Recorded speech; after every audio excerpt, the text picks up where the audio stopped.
इनकी जो टोटल संख्या थी महाराज, ये 6 जो मिले नहीं, तो इसमें कहते हैं कि कीर्तिमान। बोलो कीर्तिमान, कीर्तिमान। यहां तक तो आवाज आनी चाहिए ना, कीर्तिमान। दूसरा सुसेन, तीसरा भद्रसेन, चौथा रिजु, पांचवा संवर्धन और छठा भद्र, छठा और सातवां बलराम और आठवां कृष्ण। बोलो कृष्ण कन्हैया लाल की। अब महारानी देवकी के गर्भ में 7वां बालक आया।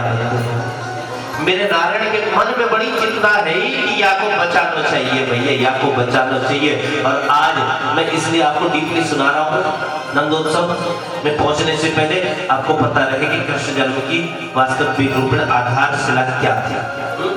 आज महारानी देवकी के गर्भ में 7वां बालक आया है और मेरे नारायण के मन में क्या हुई, बड़ी भारी चिंता हुई कि देवकी के गर्भ में जो 7वां बालक है ये कोई और नहीं, साक्षात मेरे लक्ष्मण, अर्थात ये तो मेरे शेष है भैया, शेष नाग है। महाराज वंश जन्म लेते ही मारने दौड़े आ जाते हैं, मारने आ जाते हैं, इसलिए शेष को बचाना पड़ेगा। क्या इस शेष को बचाना पड़ेगा? परीक्षित ने पूछा क्यों गुरुवर? रामचरित्र में क्या थे? छोटे थे, रामचरित्र में छोटे थे, और इस बार बड़े बनकर क्यों आ रहे?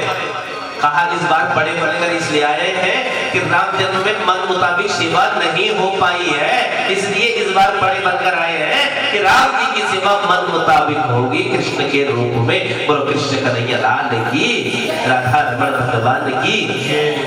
अब लक्ष्मण जी ही बलराम बनकर आए हैं।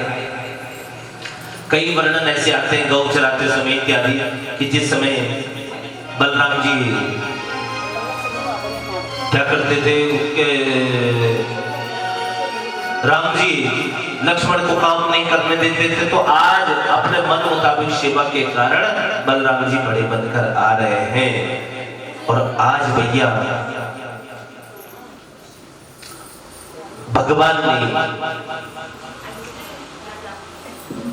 योग माया से कहा कि तुम्हारा भी कोई कर्तव्य। आज योग माया आई है और योग माया ने पूरे ब्रज की कमान अपने हाथों में ले ली है।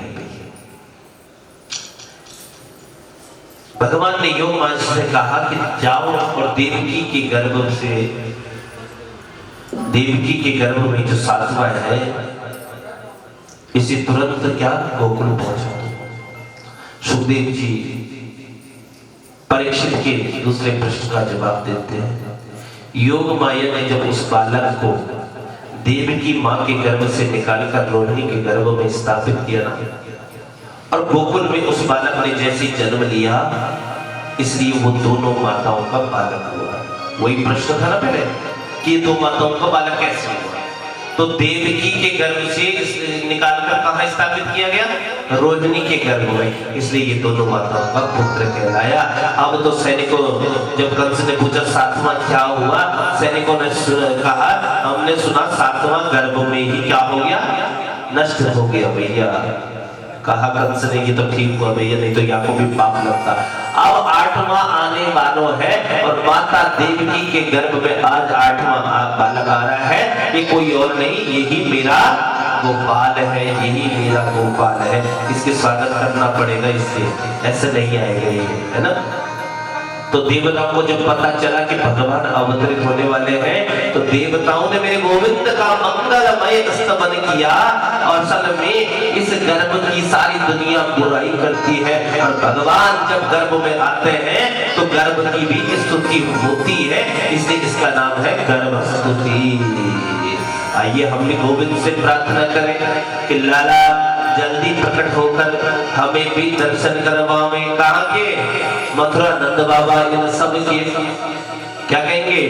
स्वागतम कृष्ण, स्वागतम कृष्ण, सुस्वागतम कृष्ण, स्वागतम कृष्ण, सुस्वागतम कृष्ण।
सत्य सत्यस्य सत्य प्रसत्य नेत्रं सत्यात्मकं त्वां शरणं प्रपन्ना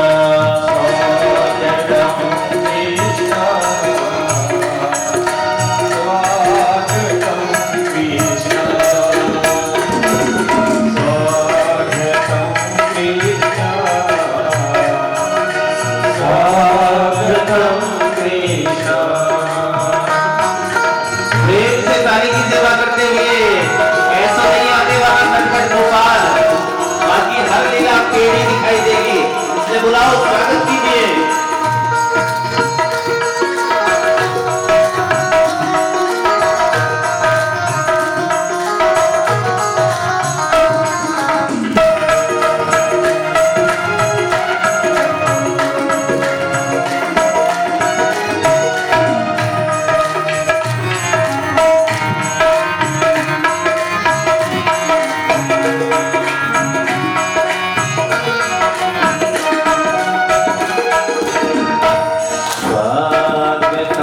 Krishna